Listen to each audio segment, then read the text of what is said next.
All right. I guess the recording have started. So yeah, over to you. Okay. Hello, everyone. Welcome to today's section. And then, if you are joining us for the first time, this is the Little LLM and AI agents community. For now, we are still in Little Rock. We hope to expand beyond the limits of this city and then cover the state of Arkansas, then to extend to the United States, then outside of the United States. Yeah, so that's the goal. So yeah, we want to connect, want to learn, want to build, and want to grow. So you're all welcome again. And I hope you guys can hear me. Please, can you confirm? Yeah, we can hear you. Okay, great. So today's section is a continuation of what we started. Actually, everything we'll be doing in this community will be a continuation. We're going to be building on our previous section. So we'll record these sections and then upload them in a place accessible to everyone so that you can always go back to check. And then you can always reach out to anybody in the community for additional information about this previous section. So today we are moving into ideation. And then if you're going to convert implement your ideas, basically build your own solutions. You need to understand how to build those solutions. How do you convert your idea into something that can actually be built? How do traditional software engineers actually think? You also need to think in that way as well.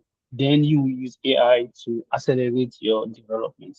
So that's what we'll be going through today. We'll be going through that in two parts. So we are essentially going to go through the developer workflow for you to understand how a developer thinks. This will allow you to put your ideas on paper into action, basically. So, welcome once again. And if you haven't checked in, please do that now as well. Thank you. So, I yeah, think we've it's too. spoken about who we are as a community, and additionally, also tell us what you want as well, because this is the community of learners and the community of builders. So we need to know what you want to learn, what you want to build, so that we can all come together and do that. So share your ideas with us. Tell us what you're building. We would love to learn from you. Our goal in this community is that members that started with us would also have the chance to show what they've built so far, have a chance to learn from them as well. So so that we actually just have time for the main business of the day. Let's move to the latest news of this is where we share the latest happening in the AI world.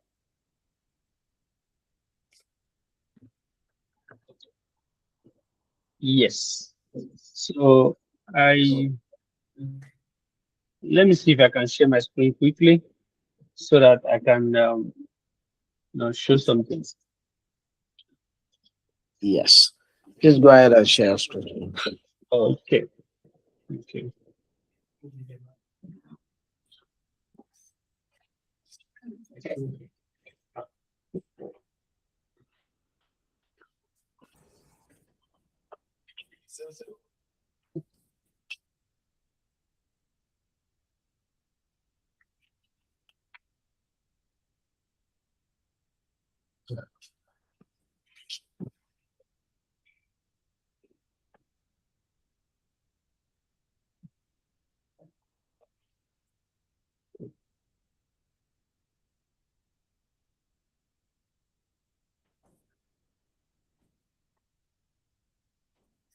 Okay. I think Let me know when you can see my screen. yeah, we're gonna come here. Is it here? Here. Okay, sorry. This required this navigation. Yeah, we can see your screen. Yes. Okay.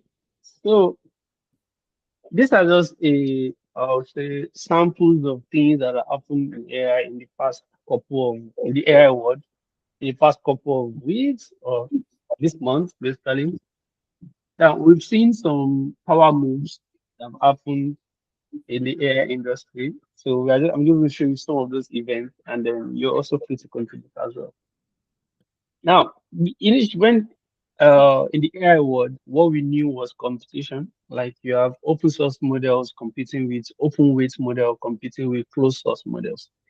You have different companies competing with each other. Different you have weekly or monthly release of model. You have model with different capability, different things. So that's what we actually knew before.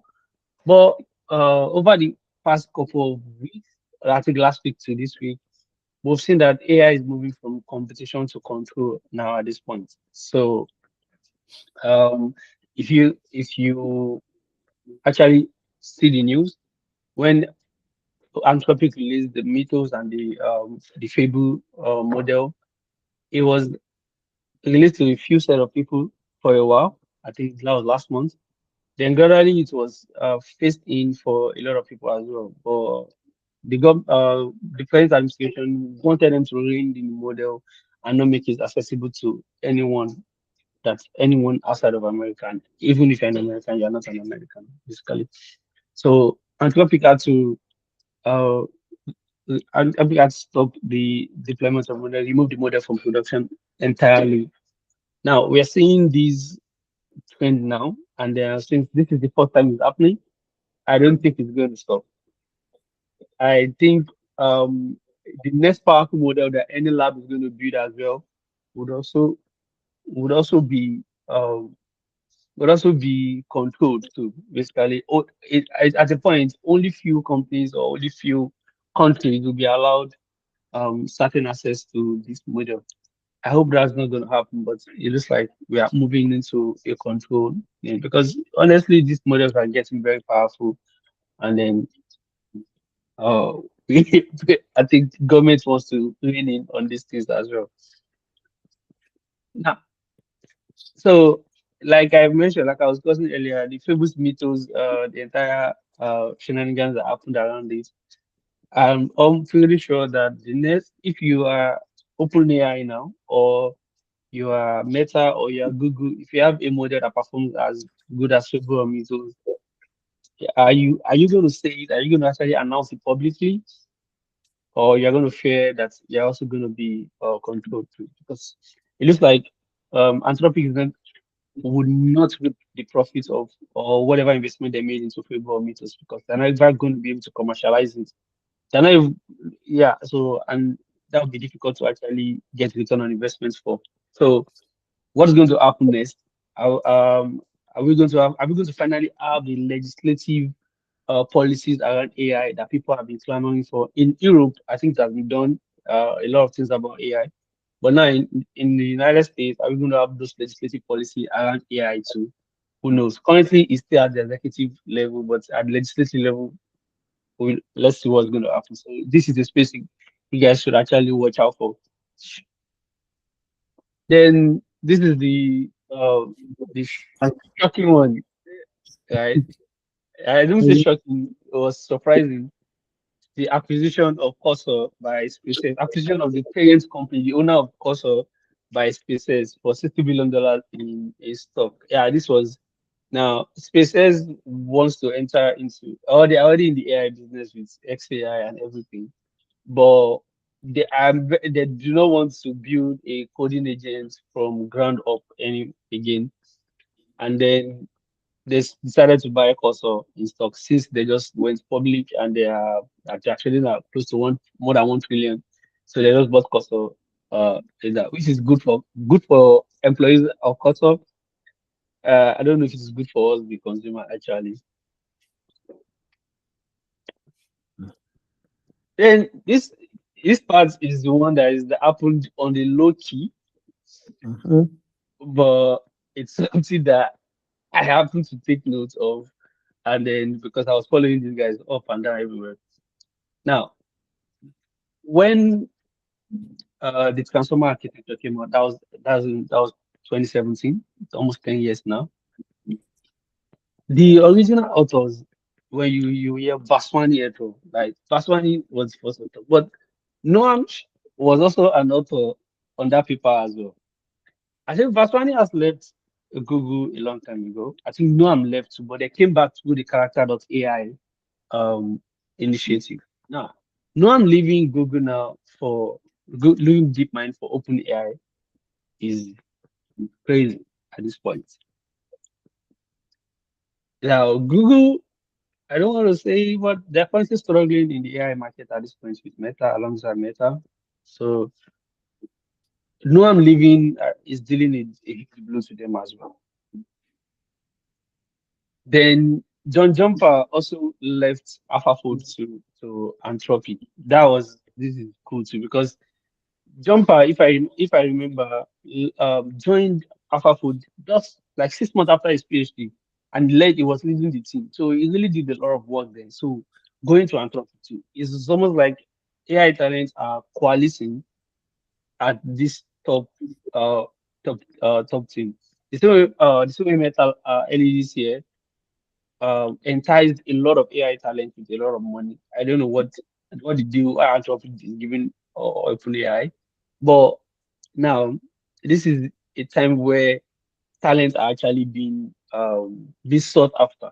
Right, everybody wants the talent to join their company, and it's crazy actually. So the contest is not just in the model out there. It's not just in the market. In the market, it's also in the talents as well. Talents are moving from one breed to the other. I basically know some people who have moved from just this year alone from OpenAI to Anthropic. They work at Google. They are just going anywhere. I do not even understand the kind of contracts these people have anymore. But it's so now is your time. So with your own talent as well, you can also do the same too. That's what I think. Now, this is the part that will probably be helpful to a lot of us, right? Like when we discuss about LLM and other things. China is entering the game, so they enter the game at the chip level, and they've been in the game at the model level as well. But we are waiting for them at the chip level and on the infrastructure level because once they can start producing the chip and those models can actually live and function on those chips, that might be is going to make AI accessible to everyone. We'll be able to deploy AI on small devices on low compute that we can actually test anywhere at all in the world. So that will break the sovereignty currently of AI that's been or closed source companies like Anthropic and OpenAI are basically like the king and the controller at this point in time. And Nvidia is like sitting like emperor because we all depend on their chip. But when if China enters this game and they start producing chip that's no that's usable, and that's gonna that's gonna change the game. So these are all the stories that I have for you guys. So access in terms of control, we don't know what that's going to lead. So this is first time it's happening in the United States. Every other model that comes out from this at this point onward is going to suffer the same fate as well. The United States government is going to want to assess that model for safety, and then they will decide if it's going to be released or not. Capital as well. Now, SpaceX acquired Cursor got a lot of money, and then they can develop and they can compete with Codels, with Claude, and with anti-gravity as well. Then talent is jumping, talent is being sourced after. So you guys are talent as well. Get out there to and get the job. So thank you everyone. I'll be handing over to Ola now. Amazing, amazing, very informative and insightful happenings. And if you take a look at this, every week, almost every day, things are changing so fast. Yeah, things are changing so far at a speed that is so hard to comprehend.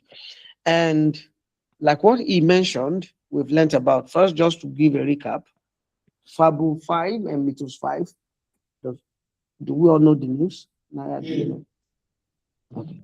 So Entropy, Claude, yeah, they made a model called Mythos, and they claim that it's a very powerful and dangerous model. And because it is dangerous, they refuse to release it.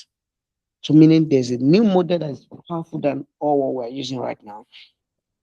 They gave it to some security company to test it out so that they can find vulnerability in their solution. Because if it goes public, people can use that same model to attack those companies. And a lot of them were reporting that this is crazy. It even found bug and vulnerability that's as old as probably 40, 50 years. And they were able to go on and fix those things. That was powerful, right? That was good. And they then made a version of it that user can use, and they call it Fab 5. So when they released that, people also coming out, oh, this model is powerful. Indeed, it was, because I used it on 3 tasks. One for a client. What they mean the most? Because I was busy.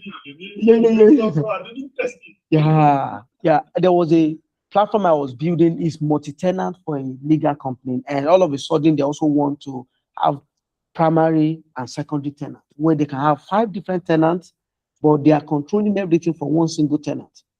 And so everything customers are doing, those 5 tenants are different brands. Everything customers are doing there is syncing to a single tenant. When customers log into that tenant, they're having that brand, they're interfacing with that brand, but the company and their staff, they're always using one of those 5 tenants as their primary tenant. So when they log into that primary tenant, they see every activities, they interface with clients, they chat them up, they resolve their case, they do everything, because it's like a funnel, everything channel back there, and it has their source. They know that, oh, this client is this solo client. They know this one is this client. That wasn't easy. So I had Fabu worked on it for a day. He finished it. So I'm like, yes, this is the model. So I knew it's a really powerful model. Right now, some people have written a script that is pinging Entropy API endpoint almost every 10 seconds, every certain number of seconds, just to know when the model is live. Because the moment they ping it and say that the model is live, they are back to whatever workflow they've set up. People will try many things quick, so that they can, just benefit from it. That's how powerful it was. But after 3 days, barely 3 days of it being released, I think even the 3rd day, US government banned it. That for so many reasons, for political reasons, for anything, and Entropy for security reasons. Yeah, security political. Don't mind, it's political. It's political. And Entropy were the one that caused it, because they don't stop making noise. We have the backup model. This model is dangerous. So it's easy for US government to say for security reasons, but there's a political thing behind that. So this is how Mythos was taken back, which is Fab 5. The time where US government And Entropy, yeah. Entropy that you think it's motivated by. Yeah, that's the political. That is the long history of tension between Entropy and US government in one way or the other. So every clashes you have that doesn't end well, you are not scoring points with the US government. You can't be fighting the government. I think you just find your way easy. No, you can't. So that's it. If they solve this well, and they have to lick the wounds. It is, if you want to call Caesar, give what belongs to Caesar, what? To Caesar. That at some point that has to happen if they truly want to have this ease of working with government. And Ridwan touched that very well. And the second thing was also talent that was moving. Cursor and do you have Cursor installed in your system? Do you know Cursor? Cursor is a coding agent, ID. Do you know Visual Studio Code? Yeah, the way Visual Studio Code is, that's the same way Cursor is. But Cursor is the first app that have this agentic experience that we are doing right now, which is mainstream, where you can go into and chat with an agent and it do something for you, and you can also edit the code yourself. So they have access at the early stage when Cursor started in the 20. They have multiple versions, but the real Cursor we are using was around 2020. Yes, 2020, precisely 2023. That was 2022, late 2022. That was the agentic experience. They have their Cursor as a ID, as extension in Visual Studio Code before, but they now fork Visual Studio Code and become an application where you can just chat and they can control everything. That was a 2023 ending. But at the early stage, they were collecting data from people. So when we find out with reinforcement training that the most important data is not the one they use to train all this model, but the most important one that makes the model now much more powerful is the data you produce when you are chatting with the model. When you're using codex today, when you say build this, it didn't build it well, you go back again. Oh, no, do it this way, do it that way, till you get what you want. Yes, so they're able to know when this request starts, how you're able to repeatedly steer it to achieve what we want at the end, and see that this model is not efficient in translating that. It's easy to train the model now on that experience. Look at what you were giving. Look at how long people ask you to do this thing. You know what you were doing, and finally you did it. Oh, what will happen to the model? Become much more, brilliant and intelligent, because it knows that when you ask something like this, there's no reason for me to be, this other thing. I could have just gone to the right place and do this and get it fixed. That data sits with console, because at the early stage they were collecting it, people were not opting out by default until you opt out. And recently, people are now saying, no, don't collect my data. But those data is big and it's huge. That's money. Yeah, and that's money. And sometimes, even when programmers were also using cursor alongside the agentic one, where you are using the autocomplete along the line. When you are editing your code naturally, it's auto-completing some line. So those data also were part of what they have. XAI, which is by Elon Musk, he bought SpaceX, SpaceX bought XAI. XAI is also by Elon Musk, but just trying to put everything under the big company. So SpaceX now bought XAI, became SpaceX. The financial machine. Yeah, financial machinery. And what do they call it now? ISV. What's the full meaning now? Special purpose vehicle. Purpose vehicle. You use that as the machine, and so they are building like Ridwan said, they don't want to proceed in building their own core model again. They have a model called Grok. If you go on Twitter, Grok is the one, is the model that is powering XAI. But yeah, they have access, but they're also doing their thing. But the other data that they don't have, Cursor has it. So what they did was to say, oh, Cursor, come, let's have a deal. We want you to bring in all this data. We have data center. Cursor started building their own model because they have the rich data, but they don't have the compute. They don't have data center. They don't have all those things. Meanwhile, the biggest compute is owned by Elon Musk. It's in Memphis. Colossus 1 and Colossus 2. They're in Memphis.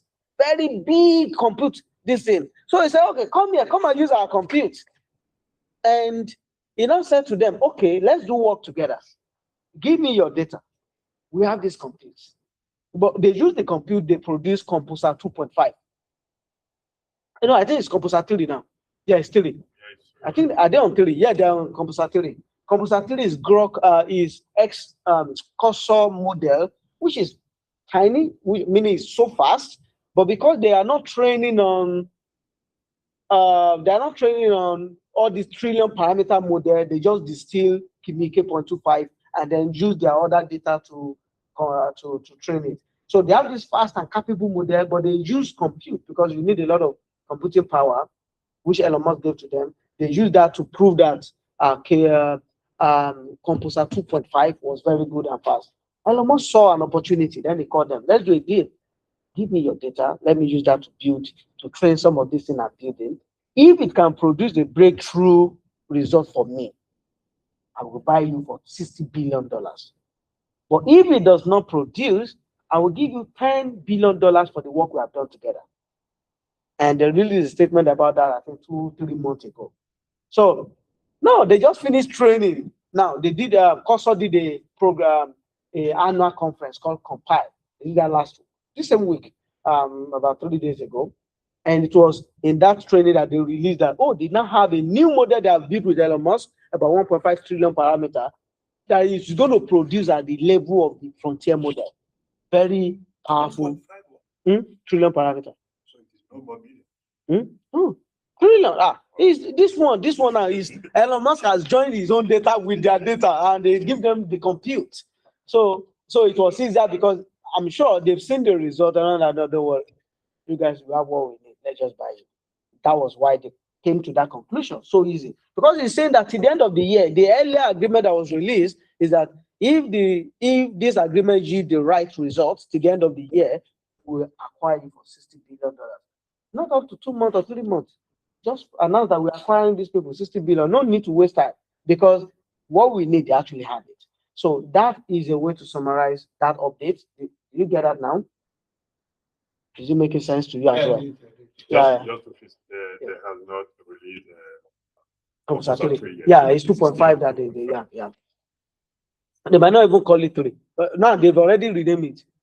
This same composer, this thing is now called Grok Composer on console. Because after that buy now, immediately it's Grok Composer 2.5 just because they are already taking over. And you also talk about real talent. I love what Ridwan said. We also that talent. 2 main people, especially Noam. This guy also posted about that. He doesn't know why Noam are just so good with AI and clinical. He said his conclusion was divine. That's Sam Altman. Because this particular Noam, like he said, what is powering this model today is from a paper that was published by Google, a research team at Google in 2017. The paper title is called "Attention is All You Need." That's the name of the research paper. That was the paper that showed us the framework and the architecture that is powering all this LLM today. So Google was the first to produce that. And this guy called Noam is one of the author in that paper. So he left Google. Google take them back. He built a company called Character AI, and Google acquired that for about $2.6 billion. Just because they just need the guy. Everything you are bringing, come back. Especially when Google was failing with BAT. The guy is barely 2 years back in Google now. Then they also take ownership of that Character AI product and the rest. And work for them, of course, we've seen improvement. Then OpenAI, push the guy. So the guy is now working, just resume at OpenAI. So it's a big news.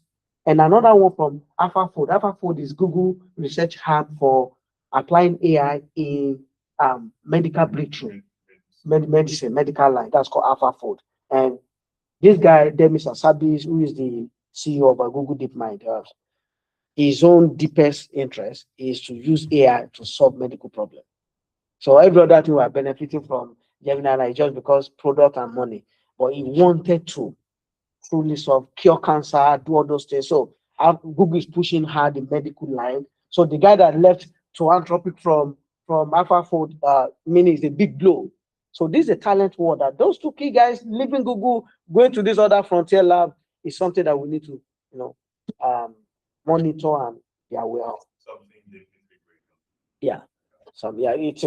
There's movement like that. Last time we discussed this guy, Andre Kapakti, who left, who was, just a standalone free agent. They call it free agents, who moved to Anthropy. He is not. So you cannot access Mythos. Yeah. It was all going on there. It was going on there too. Yeah. Yeah. But all actually didn't work on him because he just resumed. They've already worked. He just resumed and then so you see how important this news is to us. And as we continue to, because this knowledge, this skill we are building is also knowledge informed. As you are building skill, you are building knowledge of the system and the ecosystem. By the next 3 months now, with this updates, awareness of what is going on, you become more informed. When you see something, you have a good understanding of how to interpret that news and what it means, especially building your skill. And the last one they talked about is sovereignty. I'm afraid of that. Ridwan, this should have been an argument for us before and against today. I fear China. While he says it's going to make it affordable for us, accessible, I fear Chinese. I'm sorry. You said they say you are the product, but again, it's not even because you are the product. Those guys, they will move faster than you think. I'm just afraid. I'm not. My fear might not be valid, but maybe the US government knows that they may find a way to get source code of Motors. Maybe not the source code. The DeepSeek was distilled from the very first version was distilled from OpenAI. You know, we never knew that people can distill and get that kind of thing. That they came back like I said, with less than $50 million, we got what these guys are burning $1 billion on. And they release it for free. Funny, they will give it to the community back, you know. So everywhere, you know, I'm sure Microsoft did the research and realized that there was a lot of distillation happening in China, you know, on OpenAI API endpoint. This is what happened. They have to just find a way to block that. So China is saying that AI is a 5-layer cake. China is not saying that. That's actually what it is. The big guy that will say that is Jensen Huang, CEO of NVIDIA. So AI is a 5-layer cake. There's compute, there's power, there's the model, there's a harness on top of it. So it's not just the model we are using. The model is riding on something. So, and NVIDIA kind of is trying to control the ecosystem that what we are building, what we are giving our GPU is not just the first part. It's controlling those 5 layers. Because first, we give you a GPU that is power efficient because power is part of it. So, in all those kinds, so it's set the narrative in a way that you are best when you buy the old stack from NVIDIA. And they're also frontier. They are doing a great job. And his fear is that we should not do it in a way that China is able to own that stack. If China can own the stack and build a model that will run on their stack and run faster, that will break American sovereignty and the power or cyber economy power. Because now China will do it in a way that become affordable and cheaper than what NVIDIA can ever do. And that's the war. I mean,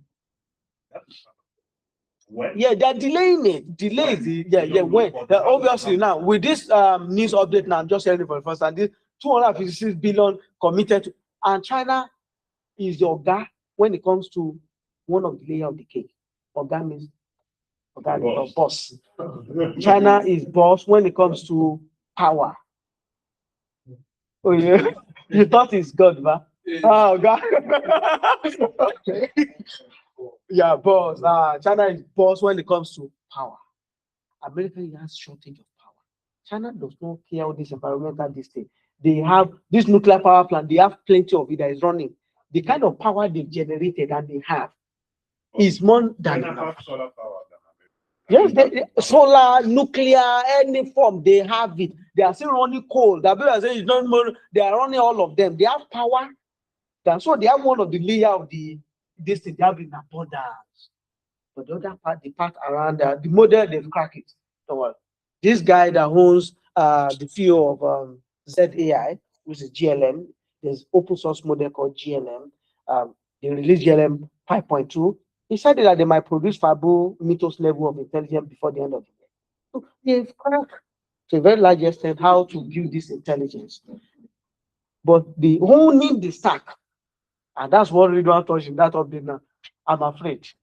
The moment may this not happen on time, may it not happen so quick. Yeah, it's because of what they will do. They will give you people what they can do. They can do many. You don't know what they're even doing now. All this model that Anthropy is not giving to US government, it's not giving to Palantir. Chinese, all of them. The government is collecting this same open source model and is using for whatever intelligence they want to use it for right now. That's the difference between America. Yes. China is not. The government can wake up at every time. I said they are using it already every time. So if they break through, have something powerful than Mythos as soon as possible, and this is a wall of intelligence, we know China will become world power. We are not defeating it. They will become world power very soon. But don't do it. Don't push them there in this rough way. Don't let this intelligence AI be. If Russia they crack everything, they will hack America. They hack America, what it and make them no hack us. Leave us safe. You know. So that's just a summary of what is going on here. We will keep monitoring that closely. Which do you think there's value in what we're doing here? Awesome. So I'm going to move on to the next one, which is what we actually push to you, which is called From Idea to Agentic App. Last time we built a platform, and that platform I later worked on it and I deployed it. If you go to makemelaugh.vercel.app, I'll show you what that platform is. I should have done that, but I didn't make me laugh. The laugh is LAFF. .versailles.app. Laugh. .versailles.app. If we go to this, make me laugh .versailles.app, you see something here. By default, what is shown on your screen? Run intelligence in your own machine. Okay. So what has been done is that this app, if I sell it to you, or you just pay once, or you are not paying once, or whatsoever you do with the app is not using my token to achieve that. It's going to be using the model on your own computer to do that.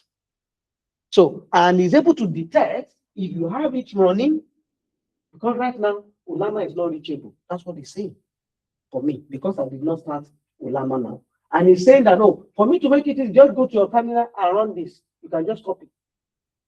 Or to run Ulama in the background, you can copy. Pull the model if you haven't, copy. And just run it in your terminal. When you come back here, you realize it will tell you, I want you guys to try it out right now. So I want to see the experience on the machine that is not mine. Just open terminal. Come down. Yeah. This is terminal. So we go to terminal, you can always copy this.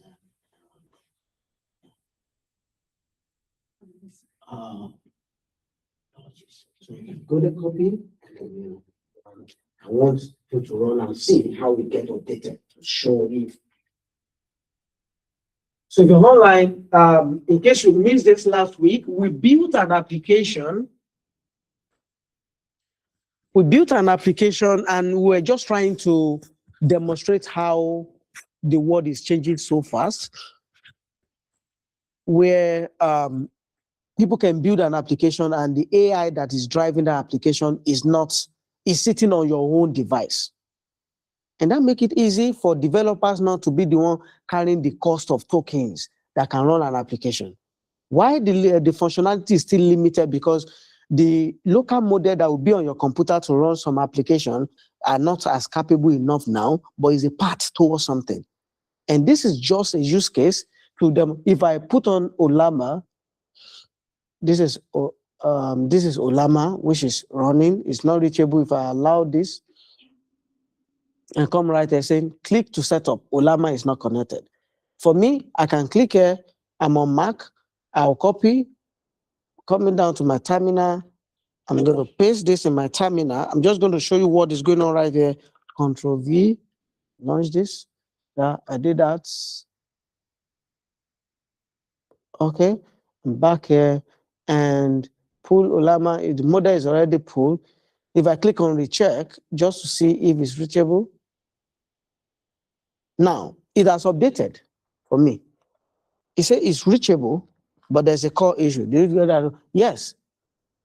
It's reachable, but there's a core issue. You scroll down there, it also solved it. I think I need to put a scroll bar here. Yeah. Reachable, but cores logged. Yeah, where is that? I think there's a certain command, and I've saw it before. Interesting. Olama blocks call from web pages by default. Set Olama origin to this site. Then restart Olama. This is not from. Let me see. This, yeah, this is the Olama origin. This is it. This is what's supposed to be. Then restart Olama. Yeah. So actually, I missed I've run that. I just need to restart Olama. After running that single command, it's just to restart Olama. Just come over here. I'm going to quit Olama. Yeah. And I'm just going to restart Olama.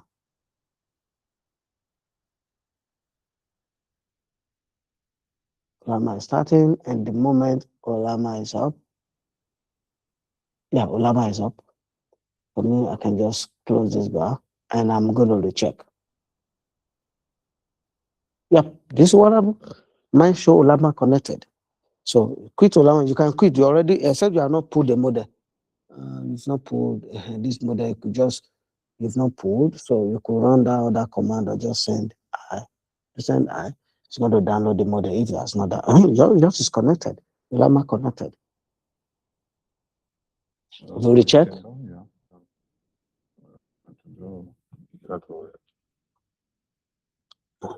So mine shows it's connected. So meaning you can use this application now, and it's going to work and generate something for you. And you can even surprise me to generate something in there and make me laugh. And you press the make me laugh. It's going to run. The application is working, it's using AI to generate something. If it responds to you, then mean it has done downloading the model then. And yeah, just as you're doing that, just to see how the application, how is being made. And right here, I can also play it out, surprise me, play with any of these features, and click on make me laugh. Then it's using Olama on my system now. Could not pass the model. Yeah, because the model is not. I tried this, it shows that error because the model I'm using is not correct enough. Yeah, the model is now Gemma 3, 1 billion parameter. Yeah, Gemma 3. It could not pass this. So what I will do, just to set this, is to update my model. The model I'm pulling, I just need to put this Gemma 4. Yeah, I could just put Gemma 4. The default in Gemma 4. So it's going to download that model. Yeah, so it's the model. Gemma 3 1 billion is very small. It's not returning in the JSON format that the guy could take and just yeah. But yeah, so while this is running, I'm going to run that test. I'm just showcasing what we built last time. Now, this is what we are trying to do with these experiences. The more we feed our eyes, our mind with possibilities and potential like this, the easier it is.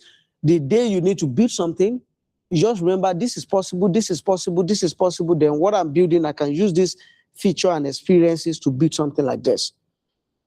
There's never going to be a time where we come here with all the features that you need, but we'll be showcasing them in different solutions so that every time you want to build something, you can always pull them together, use those ideas because you know they are possible and build this. Now, for today, I'm going to go over to a slide. I need to share my screen again. Oh, I will have just present something else. Yeah, I could just do an entire screen. Yep, share. That'll make it easier for us. Yeah, hide.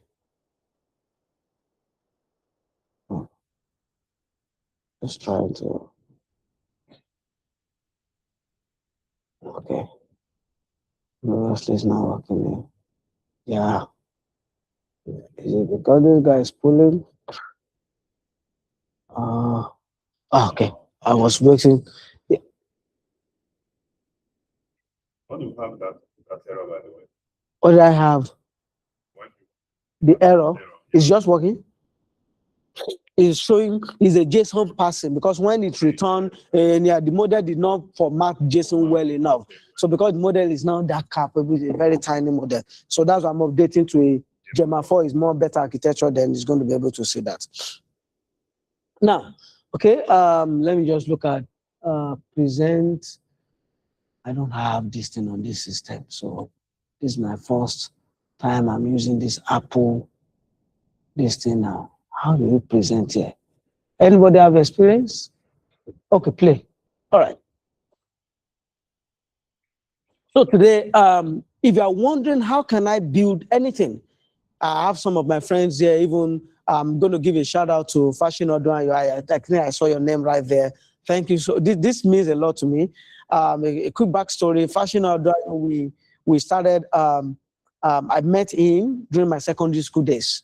That was 2000 and precisely. This was 2008. Yeah, 2008 was when we met. Yeah, when I was in SS2. I gained a scholarship that took me to a boarding school, a government science college, which is also where he was as at that time. And interestingly, my former school was in his hometown, but that was not my hometown, was in a different state, different city. And so we met there, and we become very good friend, very good friend. And we have system of scholars because many students that won that scholarship met at that school, and he himself is also one of the scholars. So Fashional is a very good friend of mine. We used to represent the school together in different competition, including Olympiad and the rest. He's so good with music. This is why, he could even use this skill to build a lot of tools and system for himself that will make easy the music passion that he has. We shared a lot of lives together as friends. And later on, we went to OAU. Oh, yes, I'm going to crack this joke here today. So you are the model that will make us laugh. Yeah. So 2009, Fashional he has his brother in OAU, one of the universities in Nigeria in Ife. And I was also, he was there too. I'm not sure, maybe he's doing a pre-degree program, but I also did my JAM and I wanted to go to that school. So he was able to house myself and a friend of mine, our friend, Omoto Shodotun, I think so. And so it was the one also helping us with registration. You do this post-UTME registration just before you write your exam. So Portal, anytime people are massive crowd and traffic on Portal used to shut down and people can't access it, they work on it, they bring it back up. So this very time, they just said, oh, Portal, because I've not done my own registration, he's not been able to do that for me. Said Portal Final Portal was closed. Said Portal has opened. The moment I heard that the Portal has opened, I said, let's go. Are we using bike? What are you taking? Some of you did not catch the joke, right? Because I did not know that Portal is not a physical location. It is online. But okay, let's go. Because I need to do my registration. Are we taking bike? Are we taking this? We were just laughing. I'm like, okay, what's going on here? So Portal is online. Portal is online.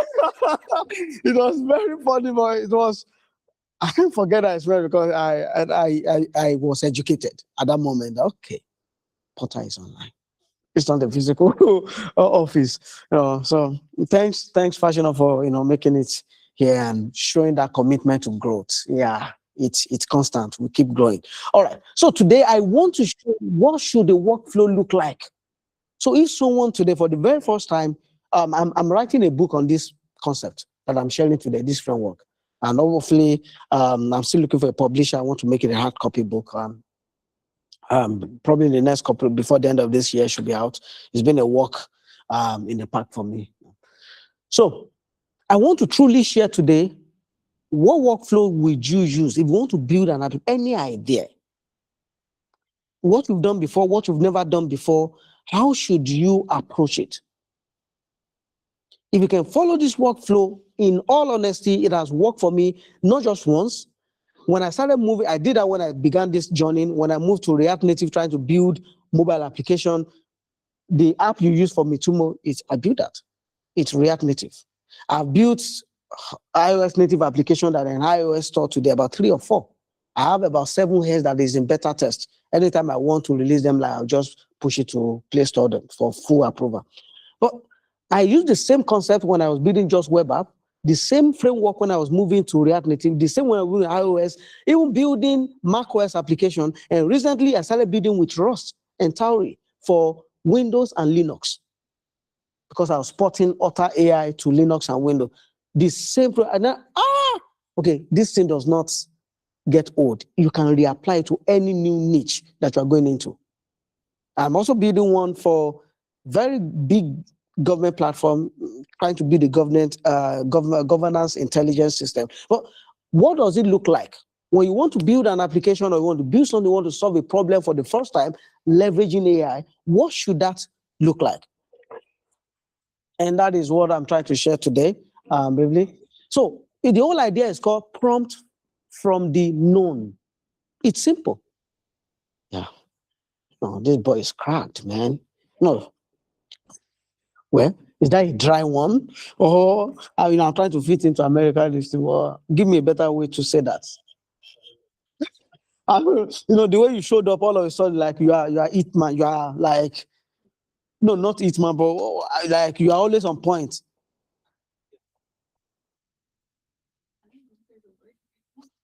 He's not on. Oh, you see. Yeah. Yeah. Okay, good. So thank you. The complete lesson is what I'm already sharing now. It's called prompt from the known. That's the way to do it. Prompt from the known. And I'm going to share my own story alongside. In fact, we're going to read quite a lot here. When I started this journey in 2024, that was actually when I began this agentic journey, building my very first app with AI agent and coding agent. I was moving away from Repli to Lovable to Bo.new, moving on Cursor, the early stage of Windsolve those days, which is now Devin. I think they've renamed it to Devin and the rest.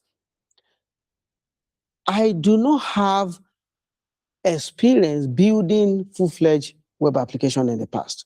The largest I have done, or the deepest I've done, is building Streamlit application. Because when I was working as a machine learning engineer, I built a machine learning model I have to deploy with Fast API or Streamlit web app. Yes, those were the framework we were using as a Python traditional guy to show a web interface where you can interact with the model that you've built.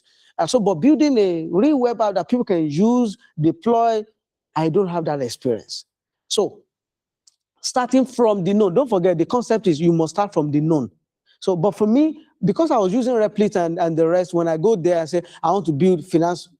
I love tracking my finance. I want to be a billionaire, but I know that if I want to be a billionaire, I must be able to first take accountable of my current finance,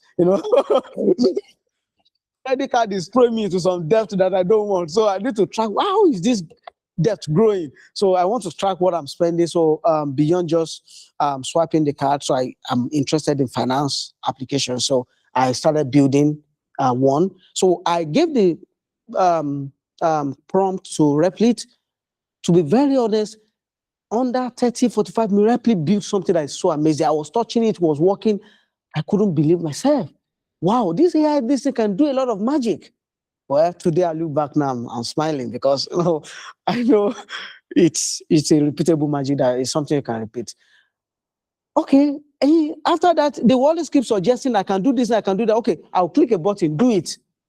I don't know what, at that point in time, I've lost exactly what I want to, because it has built more feature than what I initially requested. When you use this AI feature to do something, they will build what you want, they will do much more. You will just be surprised. Wow, it has even connected this. Oh, I can even do this, I can even do that. But those ones are not fully functional. You will see the feature there, but the feature is not working end to end. Is you now that you now start steering it. Oh, yeah, let's make this work this way. Let's make it work the other way. Before you know what is there, you are a lot of going back and forth repeatedly.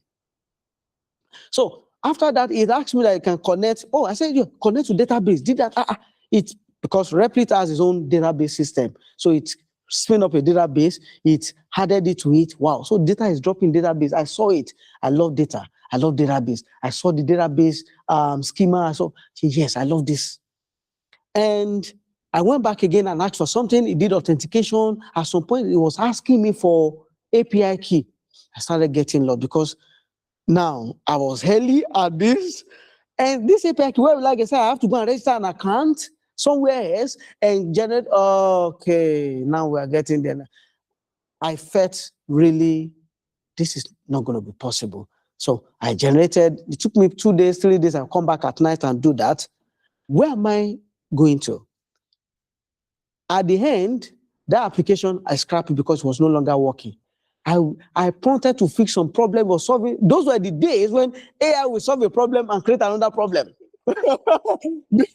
You prompt 3 times, it will fix that feature, but you create another one. So I was right there, So, but today that's no longer valid if you do it the right way. There's a way to do it now, and that's what this framework is talking about. So I had that early experience. So what changed was not a better prompt. It was admitting out, okay, I made the same budget app at least 5 times, to be very honest. I broke it down and said, do it again. It was now faster because I know, how do it again, had all of this. But before I broke that one down, I said, you should write out a list of the features that is in this app and the rest. It wrote out that list. So that's what I will carry and throw into a new agent. Oh yeah, create the app. Because they now have more context of what they have to build. And that was getting better and better over time. But the challenge is still there. because at the end, I couldn't use them. There's still something missing. There's still something not there. At some point, I was thinking I needed to have access to my phone. So I have to have a native app for that, either React Native or any form of application, not web app that will be able to go into your SMS, and web app cannot do that. So I realized some features were not possible based on the platform that was building. Scalability, deployment. Later on, I upgraded. I've spent thousands of dollars burning my credit just because I'm trying to learn AI. Yeah, it's part of the learning. To be honest, you will spend money in any form, in different forms. Beyond even money you are subscribing to AI coding agent on services. I have many domains today now that that I bought domain because I just want to deploy to a endpoint. Later on, I'm trying to use subdomain to carry my solution. We talked about that. So the initial problem is, even for beginners today, is when they ask AI coding agent, which are more powerful today, you give them a small prompt, they're going to build something for you. And that thing might work, but some features will not work fully. And you start prompting and steering. Along the line, it's going to be more than what you ask. You get to like some, but it creates complexity anytime you want to update something new. And when you chat with Claude and the rest, you want to build an application, it's going to suggest many things that looks like as if you are building an enterprise solution, as if you have a team, because it does not know that you are a solo developer. It does not know that you don't even have experience building this before. It will suggest all the things possible to build an app that will carry millions of people. Let's not start from there. So there's something that is missing, which is the concept. Another idea, and this is what I'm going to just run through. First, name the known. And that's what I'm going to. You need to let the agent know that, hey, this thing that I want to build, I don't know it. That's the beginning, especially when you are chatting. When I was building my first Rust application with Tauri as UI, I said, okay, first, this thing I want to do it. What are the frameworks? I don't know. I've never built this before, but what are the frameworks? How can you build something like this? It's research. It came back. These are the different frameworks you can use. I think it's making this complex. Hey, no, I want something simple, this and this. So from known, what I know, you have to start the problem. Whenever you want to build a new project, an idea, just go to a chat interface with this AI, describe it. That might even take you a day or two. If you can get that clarity well, for me, it takes just a few hours or minutes, sometimes hours, because by the time he's doing his own research, he's coming back, it's a back and forth. When you're able to do it well and be comprehensive with what you want at the end, your very first solution is going to be very good than just throwing an empty or half-baked prompt into an agent, which will always build something for you. And remember, we are going beyond just building something to building something that will be functional enough that and also scalable. So I used to tell the truth. Now Claude knows who I am. If I'm building something that I say, oh, I want to build this app, it knows the concept that this is the way I work, this is the kind of framework I use, this is everything. But if you are starting for the first time, I have a prompt sample that I'm going to share on this slide that you can always throw in so that it knows that, okay, this is who you are, and can then ask you the right set of questions. I used to ask that, this is who I am, and this is the solution I want to build. Tell me what we need to know to build this. I'm not even saying build. I'm not even saying create a PRD. I'm not even saying, I just want to have a chat about that thing first. I have to educate myself. You keep it boring. That's second one. Keep it boring. Don't do the flashy things. Just keep it simple. Everything else can wait. AI is very eager to do almost everything for you, to build beyond what you have asked for. But actually, I want to make sure it's simple and keep to this thing first. Because you are proving a concept. Don't worry. That application you are building, you won't use it later on. After 2-3 months, you won't go back there. Or you'll have built something better than that. So at this early stage, it's not about building the best possible thing. It's about building something that functions and mastering the workflow and the process. And after that, you're able to build more, you're able to build more. There are times that the problem I solve with my application is how to authenticate on mobile app with Convex without Clark. Meaning you are building a app that is not using Clark as external database authentication layer, just Convex and Apple sign-in. is I struggled about 2 weeks to get that app work. And after that, when I moved to the next project, don't disturb yourself. I tried what is done, is not working. Go and check that project folder. It's been done there. You go to that project folder, realize that it's been done, replicate the concept. That one, that very first one that solved the problem, probably I'm not even following the idea again. I'm not even using the app. But I can always build on top because now I know the direction to point AI to. So keep it boring. It could be a single concept you are trying to solve. Build the app that can solve that single concept. Once it works, you can put some things around it. Build it rough. Yeah. Ship something that runs. You know what? The joy of pushing something live, triumph making it perfect. You don't have to make it perfect. Write it down. So first, name the unknown when you are chatting. I'm going to show the workflow soon, and we're going to practice it. Keep it burning and build it rough is just a guideline. So whenever you are building, make sure it's not something that's too complex. It's burning. Let it burn and be functional. That's what works first. In fact, there are many solutions today that when you see their first version, you'll be wondering, if I build this, it's going to be better than this. Hold on. Was it working? Yes. Did they solve problem? Yes. And they later build on top of it. Anytime you have any, what do you call it now? Comment, you can unmute and talk. You can also speak directly here. Before we build something, these are things that I struggle with, and I'm going to share that again. Life example, at my workplace, there was an application we're building. The company subscribed to about, I think it's $80,000 per annum for a tool called Forecast app. They use that for employee tracking and budgeting around costs, ERP, cost, enterprise risk, resource management, and pricing. But it's costly for them, and it's not doing all of the work because after that, they still used to export the data and do profitability calculation somewhere else. They still subscribe to monday.com to handle, they subscribe to monday.com to handle normal tasks, project management activity. So it's not solving problem and they want to cut costs. If we are not going to lay off, we must cut some costs. They then ask me to build an application for that. This experience we attend to all the things I'm trying to share. Because it's live experience. So I went to Claude. I have my chat again with Claude, those period. I said, this is the Apple. This is not a test. This is a real product. They have asked me to build this thing and I need to build it. But before I build, I need clarity. So this is what they asked me to do. What is the simplest way to do this? Claude came with different ideas, some very complex things. I said, no, what is the easiest framework? Okay, now, my boss said we must integrate to Azure. We must use Azure database. It's a mistake. But that was the direction they want us to go.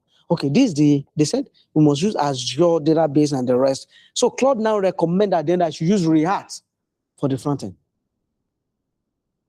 I should use Azure. Of course, I will have to stay up database on Azure. And that was illegal because Azure does not, even they have MCP today, but the MCP cannot write, can read. So an agent cannot automatically go to Azure and just provision database for you and do everything. No. So I have to, and on Azure, you have to set up different resource group. You steer up with different resources. So because you are setting up database, you must have app insights, you must have different other components, and those things are costing money because of a database. So it was manual. It was rigged. When it's not connecting, I will have to go and troubleshoot something. Its agent cannot do that end-to-end because they are traditional services. AWS, GCP, Azure, they are traditional services. They are modern services today that make it easier because of MCP connection and the way those technology are. So database, I use SQL, MySQL on Azure. Then for the application to talk to a database, because it is a React app, it needs a middleware. And that middleware have to build API endpoint as an Azure functions. I've never done all of this before. I said they should keep it simple. It kept it simple. But even in that simplicity is a lot of work. Something I could have avoided with Convex. I never knew. Even Superbase will do a better job because the MCP is the modern part. The MCP allows reading and writing. So Now, and that's what is taking me to this part. That when you are building an application, there are areas you should be aware of. So that when you are chatting, you can be much more clear. First, backend and database. Nothing stop you from, oh, I want to build a service that is using Azure. Yeah, when you get there, there's stages to that. But to reduce the frictions, when you are building today, backend, there are different backend services. Backend is where your data, whatever data your application is generating, where it goes to. And some backend today are more than database. They're also backend, they are data, they're called backend services because they do more than database. For example, Convex is one of them. Convex and Superbase, Upright, a few other services that are backend service. They offer you database where you can store your data. They offer you authentication service. So if you are not using, if you want, instead of you building your own authentication, sign in, sign out, user access and permissions, because every feature sometimes require permissions. So authentication service will undo that. So Convex is a database. Superbase is the alternative for Postgres. Sorry, let me just put this straight. Backend service is where the application data goes to and manage the backend services. Some of them even run cron jobs and do a lot of things. So it's not just a database. That's why we call them backend services. And Convex is one of them. Convex is my choice. But when I moved from the project I delivered that project, it worked. But guess what? After 8 months, I port it over to Convex and Vercel. I did the migration because the costs were burning about $300 per month on Azure, just because of the Azure functions and database. We were using the free Convex and the free Vercel. And it's more than enough. The team that is using that solution, they're a team of 30. So there's no reason to be costing that. And we're not, number one, there's no need to even burn any money at all. But that was after experience has grown. So don't worry. There's no need for all this Azure middle layer. No. Convex already handle that. We have authentication service. Clark is one of the authentication service. If you are building for people, for vast majority of users, yeah, you can actually use Clark because the entire company, their team is behind it. It's easy to crack and jailbreak application these days now, hack websites. But these guys, if you have hacked Clark, then you have, but they have trust because that's what the entire company with several hundreds of employees, that's what they focus on. Everything around the same, just authentication. And there are multiple authentication services. Clark is there. WorkOS. WorkOS is if you are building a B2B application, meaning it's businesses that are enterprises that want to be using your application. WorkOS is more bigger, is more optimized for that. Clark is for all these B2C applications. That's their strength. We have Better Auth. Better Auth is actually from a guy in Kenya. It's an African, but they open source it, and Better Auth give you flexibility to build your own authentication layer because it make everything. I'll put it this way: it allows you to customize and build your own authentication service. But Clark and WorkOS, they're already out of the box. You just use them. You are not customizing anything around it.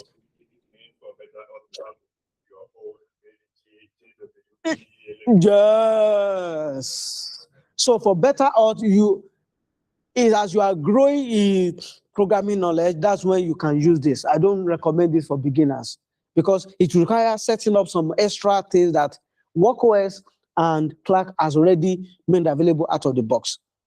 So if you are someone who, let's say you were already used to using maybe Google SSO or Twitter or how you call it. Yeah. So Better Auth allow you to put all of them together to have like a single layer where people can access Google SSO, Microsoft SSO, stuff like that, for SSO as well. Yes, Better Auth, but you will have to be the one to do the engineering work. So you create your own stack. Yes, with Better Auth. But Clark and the rest, they already just have that out of the box. So for example, when you build an app, the code is making my kata to down.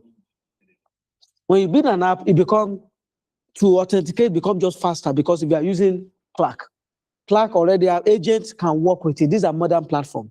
Agents can work with it. For backend, Convex and Superbase, agent can work with so fast. In fact, the best of them is Convex. Hosting, where do you host your application? I started hosting my first one on Netlify. Yeah, and it was magical for me.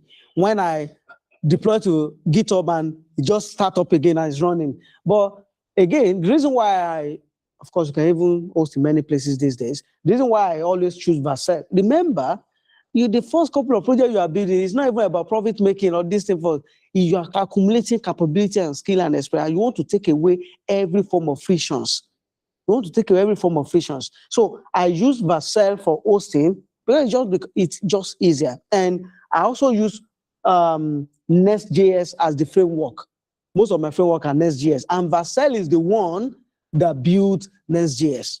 So their platform is very optimized for also running when you're running in Nest.js, and most apps are Nest.js. Of course, you have Tanstack, you have different Swift now, but you will know when to use them as you continue to engage. Email, I wanted to send email that I'm using Resend. There are many email services.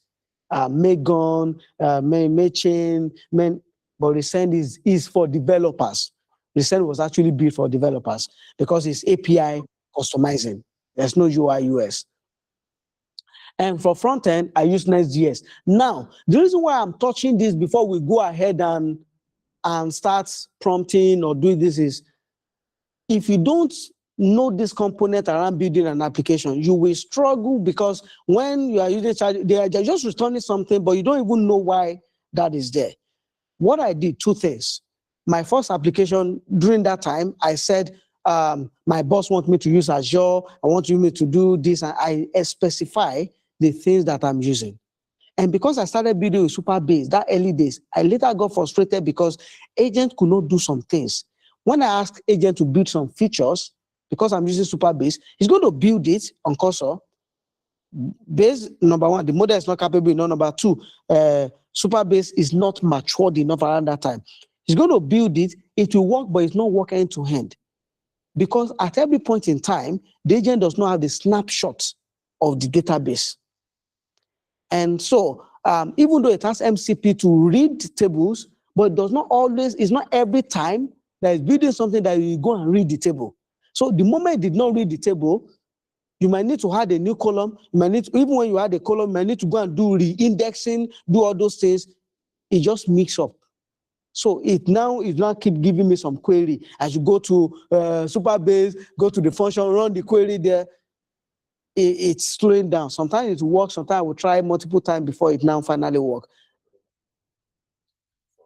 I mean, when your code Mm. the new database element, you need to kind of Yes, exactly. So that was causing conflict, frustration, because this should work and the database is one causing the issue. No.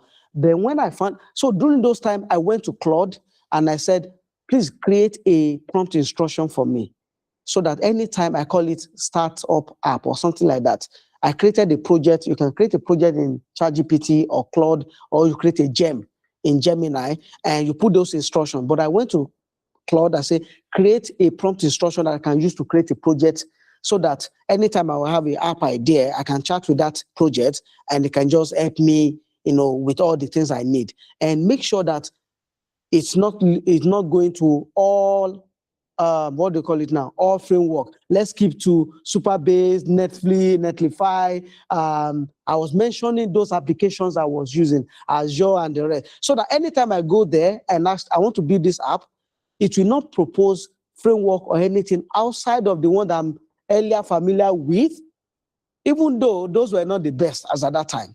So I later updated it, but it was easier. Yes, it was easier to continue to guide me along the line.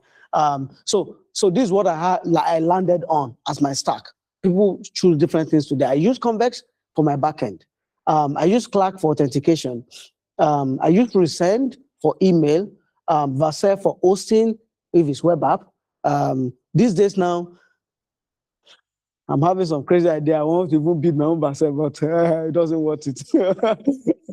So Next.js, because Vercel and Next.js for front end, but if there's any solution that does not have to be that complex, there's no need to do Next.js.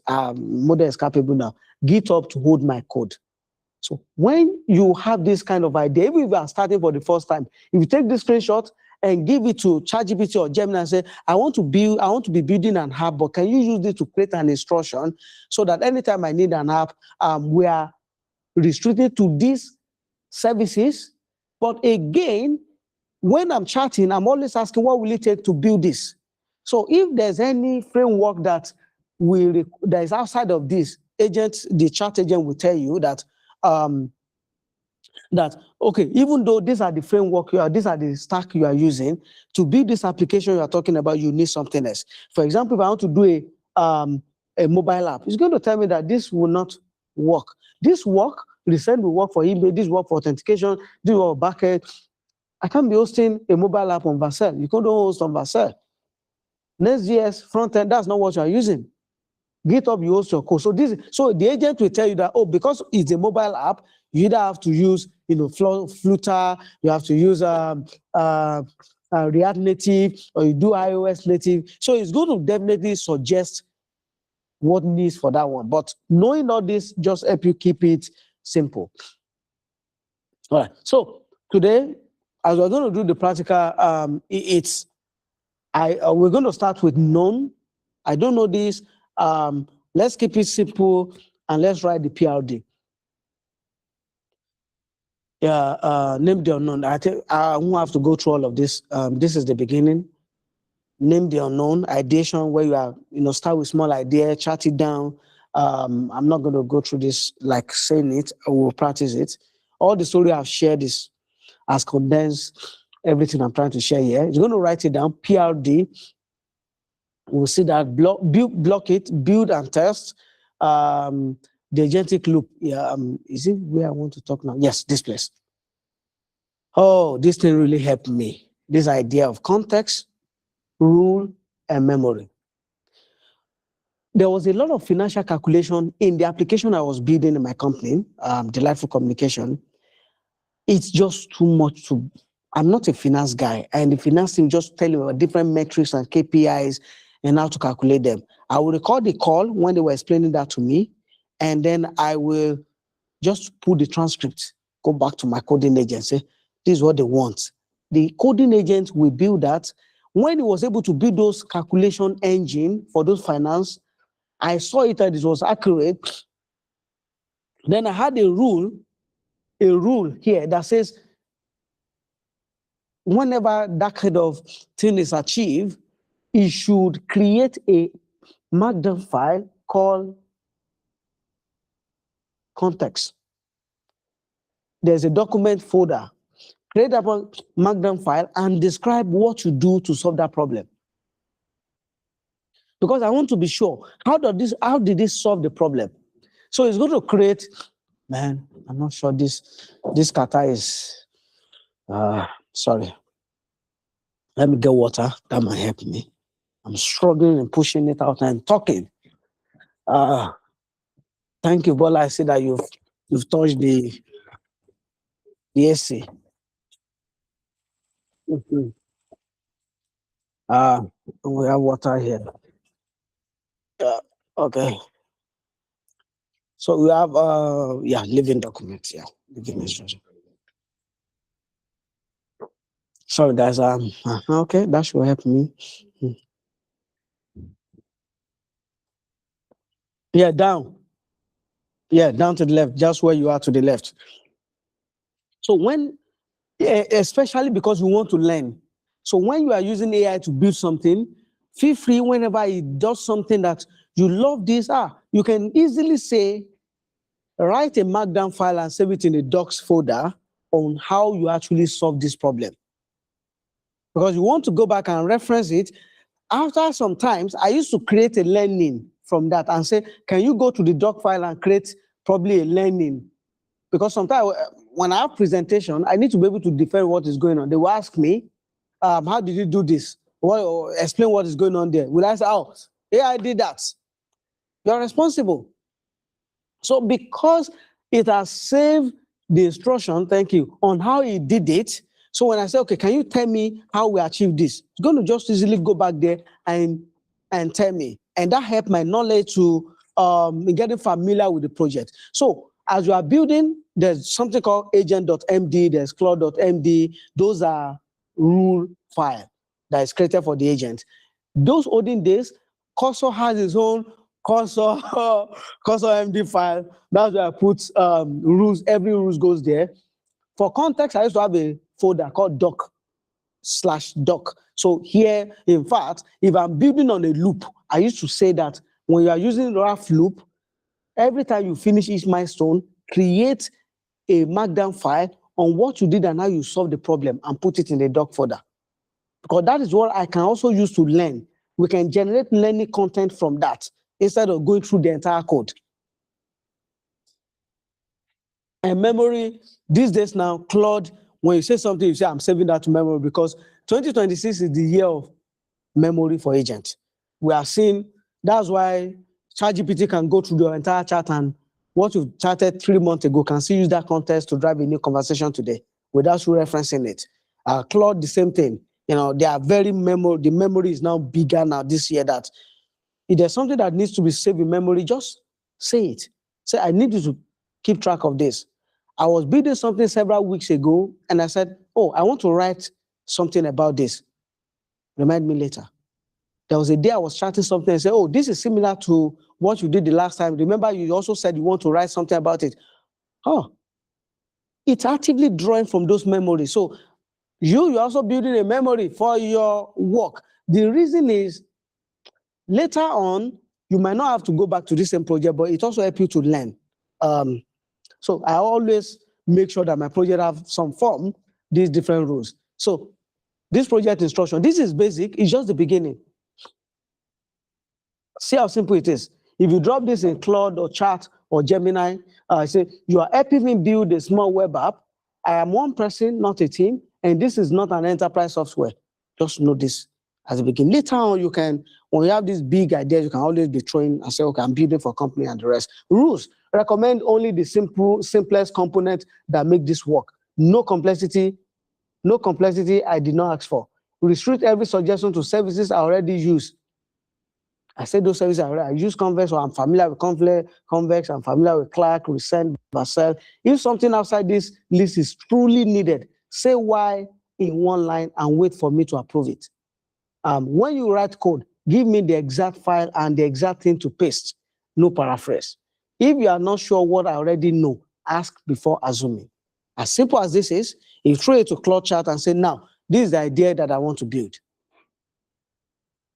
It's going to automatically just kick up and say, okay, this is how we're going to build, this is what we will need. It makes it easy. It's just a simple thing to actualize what we've talked about. I always start my idea from Claude Chat. Every other thing here is just compounding on it. We're going to go here and just try something and build something together. So right now I'm going to take a pause and ask if there are any question based on what I've described, probably the story I've shared, the experience I've shared, and we will do a practical, and then this practical, we're going to do that together. We'll choose what we want to kind of ideate on together, and then we're going to run that through this. We'll do the coding, generate the PRD, and just give to coding agents. You see, it's going to be done because we have the clarity from the beginning. So, and so therefore, when you are building your own or you have an idea to run, you can easily follow that loop, that workflow. Oh, I want to do this, I want to do that. Is there any question at this point before we move on to the next? All right.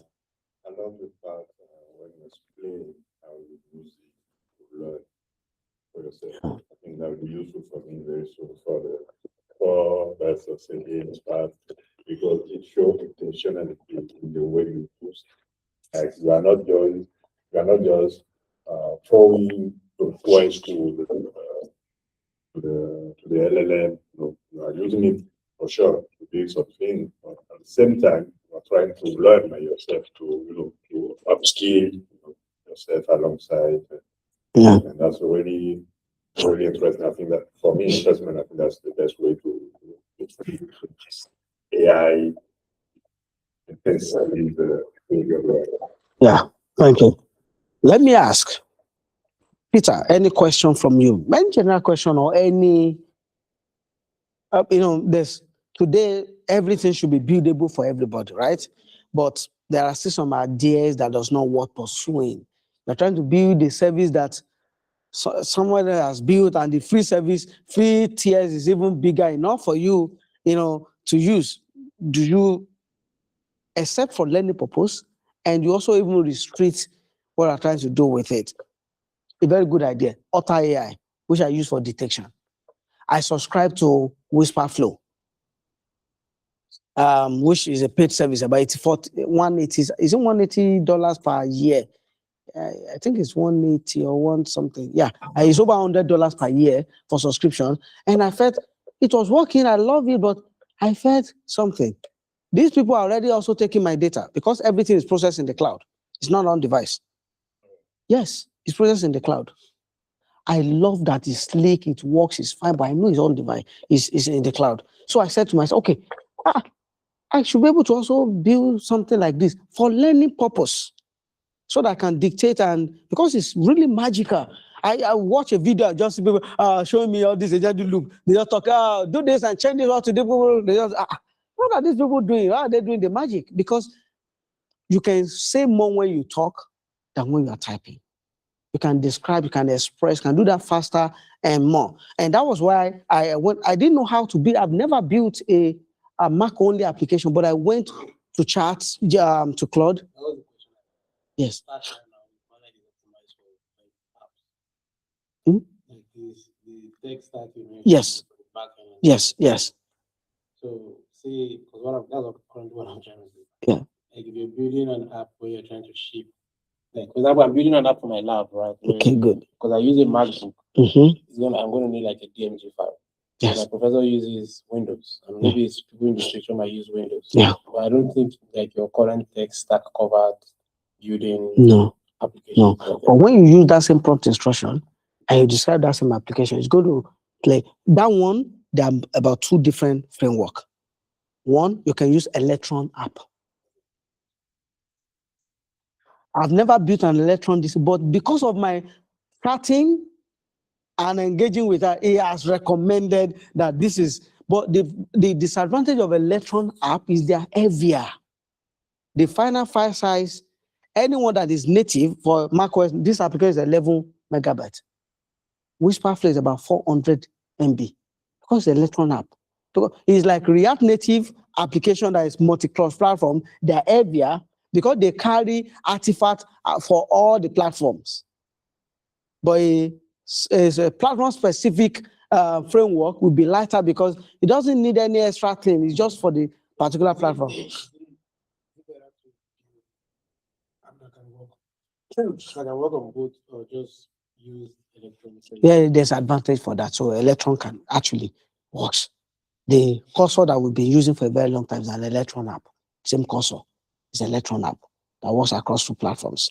So in those scenarios, I'm just the one that is trying. Okay, the other use case, I'm trying local AI. Later I shifted to fully, I want to build an application that will test or that will tap into either the AI on my phone by default or the AI on my Mac. Windows does not have that native thing. So I've been using Windows user for a very long time. Windows they have AI. They have what we call Windows Foundry. Windows Foundry is the same thing where you can run local AI directly on Windows because those models come on Windows, but it's still not the same way. For Mac, it's easy with the Swift LLM. It's just native to tap into that. Windows is not. And when you're building an Electron app, it does not tap into those experiences like that, those native AI, except you are building platform specific. So platform specific gives you few more advantages. That's for Mac now. You can use AI on Mac. If you are going on Windows, then you are seeing library that will allow you to port. That's when they talk about porting library. Libraries that will allow you to use that on Windows. It just make it heavier. So when you put that in and you describe, it's going to suggest, and you can. That's why I used to query. I will ask question. Okay, is it a must I use Electron? Some will recommend Rust. Rust can work on Windows, can even work on Linux, and can even the Rust application can also work on Mac, but they are not native. It's just like hybrid application. How about the UI? The UI will be different. So when you are building Mac only application now, there's a look and feel that comes because it's Mac, it's Swift UI. Windows, they have their own .NET UI, which is not the same way with Mac. But Electron app will give you the same UI across all the applications, consistent look and feel. The Outlook you have on Windows is not the same Outlook on Mac. Do you observe? Because they were built independently for the platforms. Yeah, so any app that is built for different platform is different. How well does that answer your question? Are you okay? Any question online? Probably don't worry. Nothing is too basic. Maybe remember what we've talked about simply is if you are building an application for the first time, how do you even start? The answer is start from your chat app, from ChatGPT, from Claude, from Gemini. And what should you do? Very simple. We gave a sample prompt that you should use, start from the known. And because you might not have even known the basics, that's why I also talked about the database, the backend, the authentication, because these are components that your application will need. And then I prescribe some basic to start with. And so those prescription goes into the prompt sample that I gave, where you can say convex for backend, authentication with Clark, and the rest. Our previous sessions, I've also sent a video guide on how to install some and create some services that you will need. When you create those services, it becomes easier to build because you already have those services. Okay, any question? Probably this is still not clear. Probably you don't even know what we're discussing here before we just build an idea. Few seconds to wait. You can unmute and talk.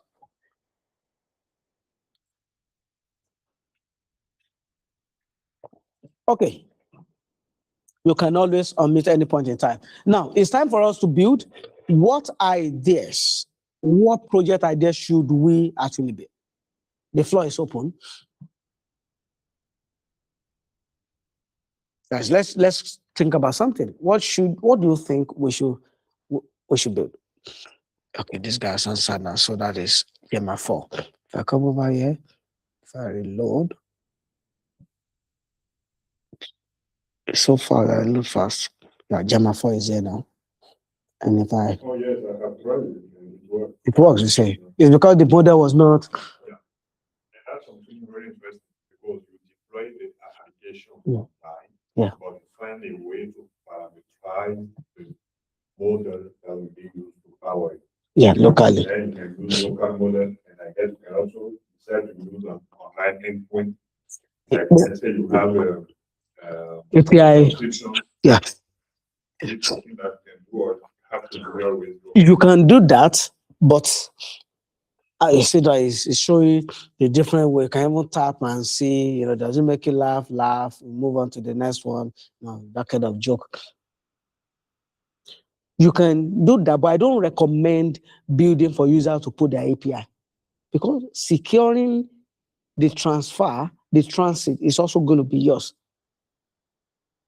You're going to be application owner. You are the one that built the application because you are calling cloud, you need to understand transfers, architecture. You need to encrypt in transit, encrypt at rest. For now, that's why I keep because they can steal your token and keys while you are doing those calling and it's easier when you've already using your own key that is parameterized on your own backend than someone go there and put their key, and that key is what is API key is what you're doing that call. I'm building for local. Now, just to give us another idea that can make this even blow well, if you have a certain model that probably Gemma 4, and this Gemma 4, because you can also, this Olama, you can use LM Studio. It's possible to use LM Studio endpoint and other places. If you have this model Gemma 4 is open source. If you build something, if I go and find comedy, jokes, plenty, and I can fine tune this on slot studio. I can fine tuning is just making a model to be specialized on something. Because this model are general purpose. They are doing so many things. So they are good, but if you want a better joke than this same model can give us better joke. If I gather several jokes and have some context and go and fine tune the model on top of that joke and say, train on this joke and become better. So that's fine tuning. So if I fine tune with Onslaught and put the model, no, we now have a custom Gemma 4 model now, but this Gemma 4 is now specialized in cracking jokes, right? If I put it in Hugging Face, let's assume I now build a product like this product now. So I have a model that is accompanying the product, and the model is open source. It's on Hugging Face. All you just have to do is to download the model from Hugging Face. So you now have a model that is also specialized to the function of your application. So even when you build an application for a client, you also have the open source model that they will run, but you have fine-tuned it in a way that that model is very efficient in solving or doing what you want your application to do. Yes. So people can then download the model and can also use it. So you get a better, yeah, it's something that is evolving. All right, so this works. Now I'm going to go straight to, nobody is dropping an idea. Anybody in the chat, any chat idea? Sorry, let me just check the chat. Okay, none. All right, so because of that, why is that? Let's switch. I'm going to come over here to Claude and just demonstrate what we've discussed now. I'm looking for something simple that we could just run for the next 10 to 15 minutes. Any idea coming? Anything we could work on? Idea of application? Yeah, we want to apply this concept of, okay, we have an idea. How do we, connect this? Yeah, anything?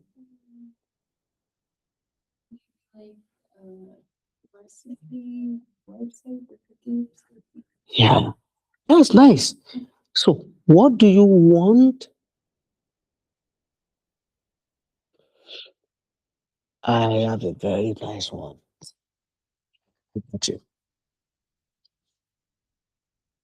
So, I'm going to copy the prompt from the slide.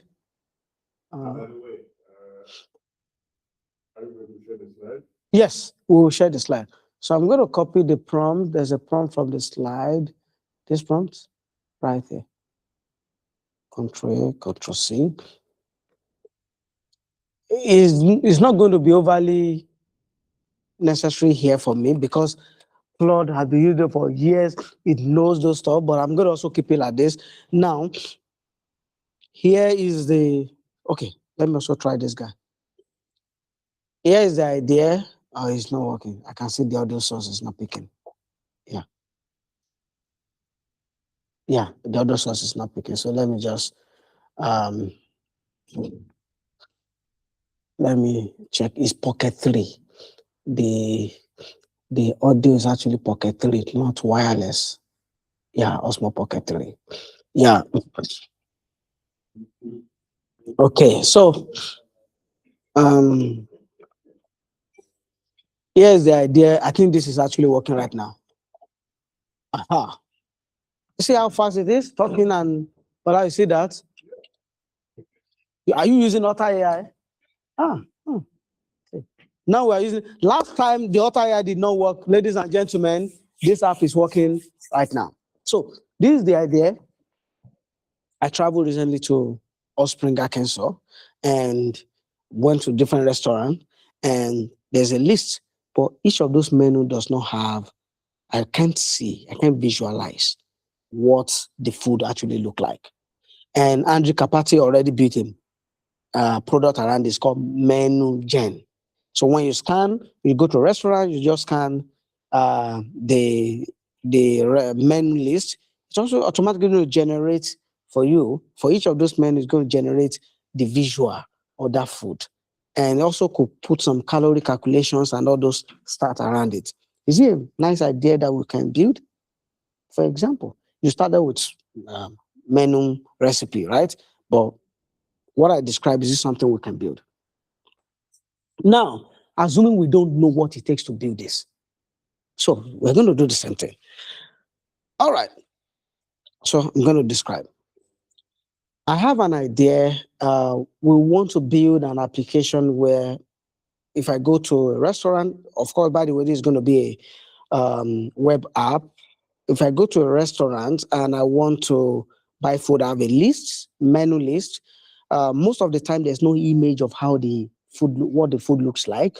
I want to be able to hold my phone and just scan the list, and it's able to generate a visual, realistic visuals of the food, and more importantly, with the statistics or any other data they put on the list, is able to estimate some calorie calculation and the rest around it. Where should we start? I'm not really sure of how best to make this simple and yet very functional. You see, I am not saying too much, and I'm not asking you to go ahead and build this. This is the beginning. Start from the known. The known is that I don't know where to start, but I'm asking, where should we start? By the way, its intelligence is expensive, but it's still affordable and within reach. Opus 4.8 Fabu is not available. You can see that's why Claude Fabu 5 is currently not available, because government has banned it. We talked about the news, yeah. So, yeah, for security purpose, yeah. Don't tell them it's political. So, it is right now is using the same context and is trying to come up with something. And we're going to follow that workflow, because today I might build my own application without even doing too much of, oh, put this here in a context, put it there in another way, because I have matured in my experience and knowledge and skill for a very long time. But for a beginner, this is why all those context files will be very helpful, because you want to be able to explain. I have applications that people are using. Today, someone withdrew 250,000, naira, Nigerian naira, not dollars, 250,000 naira as an organizer on Mitumo. I was sleeping. This is money. Sleeping, and someone could say, oh, organizer, I've made this money, let me withdraw this amount. They withdraw the amount, and it went to the account, and there's no cause for alarm. Because we are not playing with money, right? So to be able to build that and be careful and make it sustain over time, I built that experience. Mitumo was not the first thing I built. I built multiple things. So it becomes easier to be able to build a commercial product that people are using and buying things on. And I'm still learning, and I'm still very careful, especially on that platform. I have solution right now, Loop, that is running every day, 6 p.m. It's checking for loopholes and things to fix and recommending and installing them somewhere. And I'll go there every week and say, are they valid issue and risk? Then fix them again with Loop. I'm still doing that. So this is done. He said this is a good idea.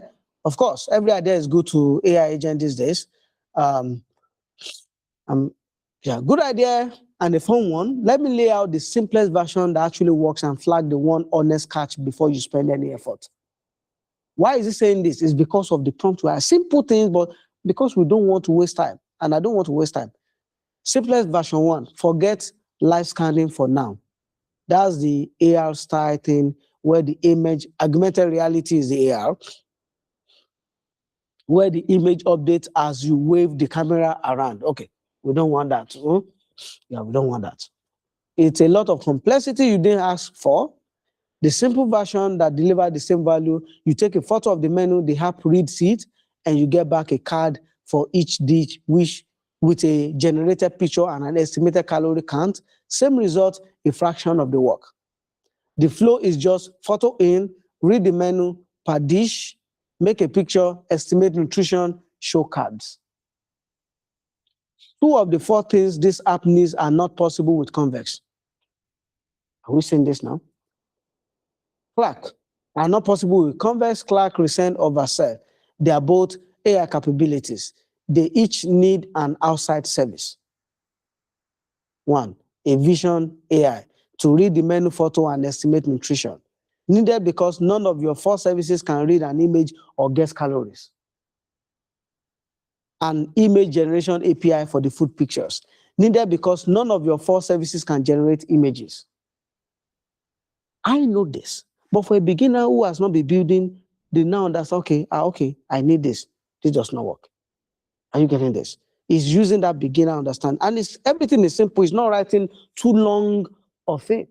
Everything that stays inside your stack. Convex holds the data, runs the function that called those 2 APIs, and stores the generated images. Vercel holds the web app. That's the whole backbone for V1. What you can leave out for now, Clark and resend, because there's no need for email. So don't make it complex. Clark, there's no need for authentication. So don't make it complex.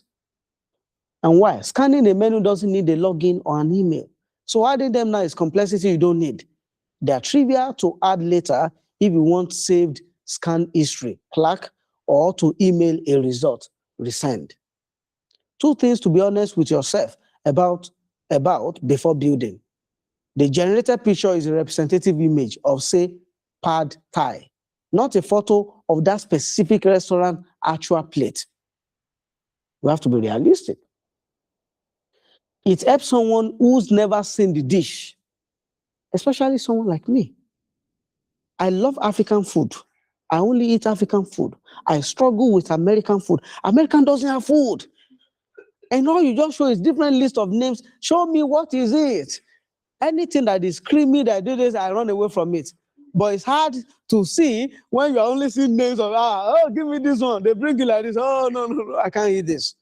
So this is a very, really helpful and useful thing, the application. Yeah, so, but even when it generates it, it's not the actual food itself that is showing to you, but it's a representation of the food and the way, they describe it. Now, there's something that's coming to my mind. It is possible for us to add a search API to this solution so that if you put the name of the restaurant, it's able to query Google for review, photo review from people, and be able to see even how it looks so that can match up with the image it's also sending back. That is possible.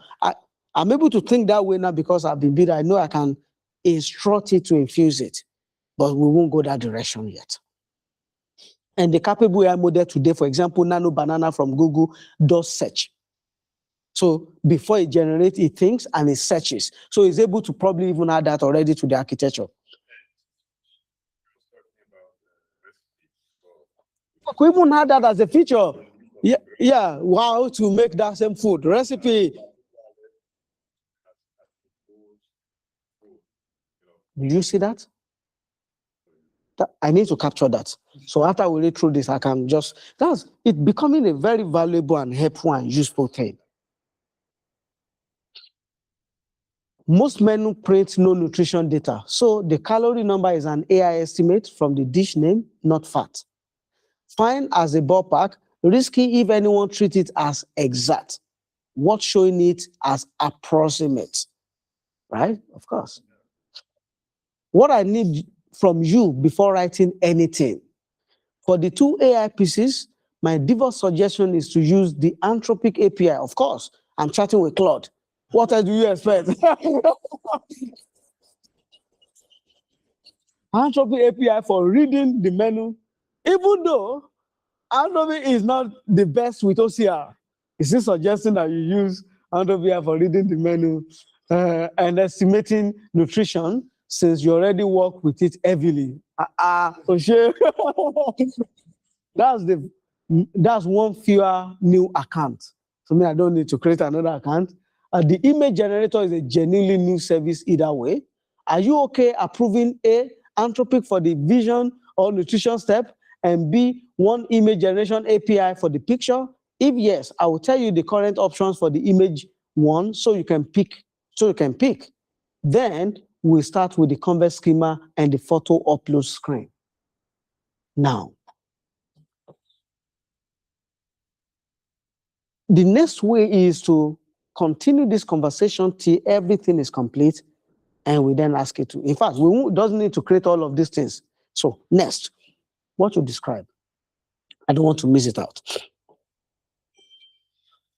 I understand that we need 2 different API keys, but I don't want to use Anthropic API because of cost. What I prefer is open router where I'm able to choose which model I want to use. I can go for better affordability.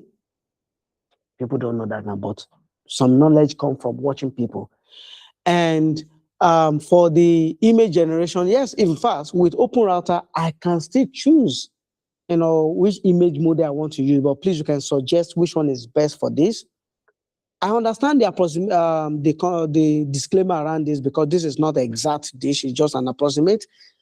Just to call this out, I have an idea right now that even after it generates the image of the dish and probably the calories, I want an experience where it can also give me the recipe to make up that kind of dish.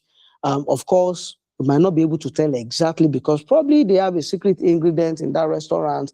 But what are the general acceptable recipe when you want to pull up something like that? I would love to have that together in the app. Now that you know this, it's a longer time. How can I see that just like that? Is that not nice?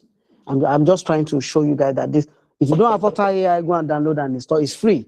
This application, I built it. It's free. You just press the key and you start talking. You just convert the text. Now that you know this, what I actually need at the end is a PRD, product requirement document. I just detail all these things and the features. You don't need to build the screen or build anything for me. Wow.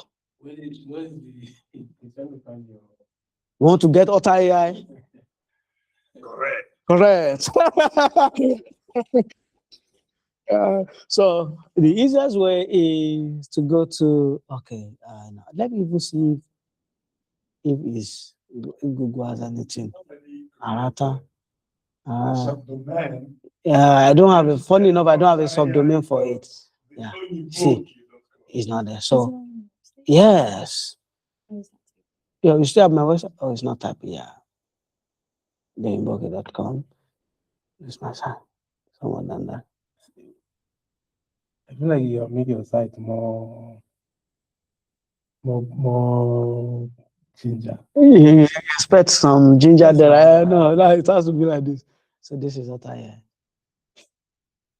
am. This is the latest release, version 1.2.8. There's a code can run it, but this is the DMG file. Just 10.6 megabytes. That's all. Yeah, you drag and drop. Wait. You are the one that can drag and drop. Drag and drop. Yeah. Sorry. Is it the keyboard? Yeah, the keyboard. I think you already did. Yeah, we just did now. You can close. Also, drag and drop. You can close it. To be there in your app. This Otter AI now. So yeah, if you close that, if you close this. You probably need to eject the file. The file. Yeah. Then it take you to the setup screen. Yeah, it's showing that it will download that from the internet. This is the setup screen. You continue. So you need access.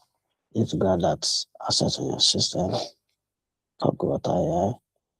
Use a password.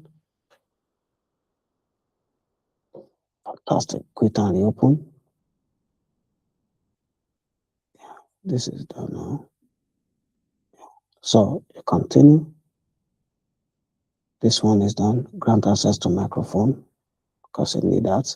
Grant access to accessibility. And that's the last one. Yeah. Use password. No need to quit and reopen. Then setup is completed. Continue. Now you need to download the smallest model. So the model is downloading now.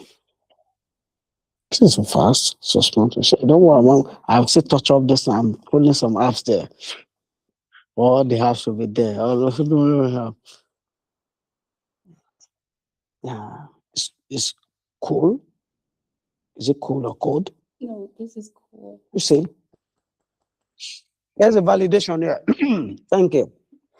So it's loading the model now, and anytime there's a new version, you can easily update without doing anything. Yeah, on. Once this is loaded, it's loading that small model. It's loaded. The continue button will be activated and it's done. Continue. Yeah, and recognize using your system. Can you talk down? So it's asking you to try just use Control Shift Space. Control Shift Space. Okay. Control. All right, can you hear me? Can start using. So you see, the app is always live.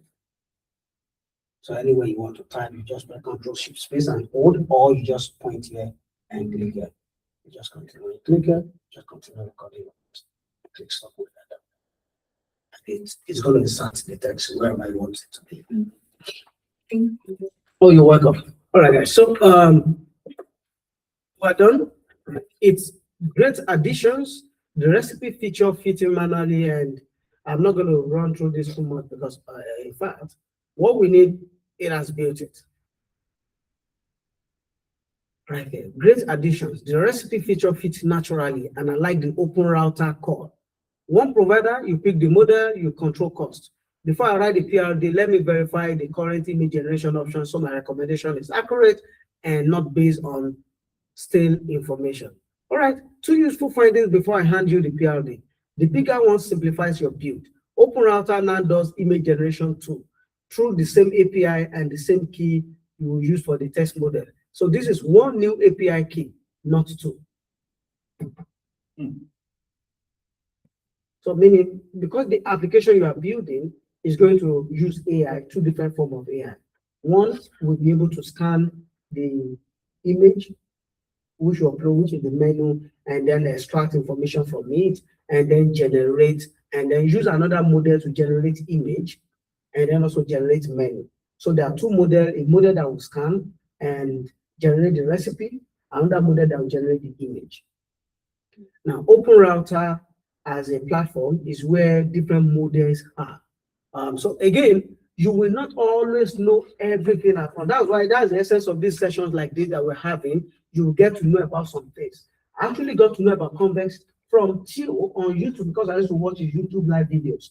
And I went ahead and tried it out. So Open Router, by the way, if you watch the video that we have been sharing on setup, you'll be able to, you'll have access to some of these things. So Open Router, this is Open Router. Why is it on the dark theme mode? It's my system using system mode. Okay, they're even updated.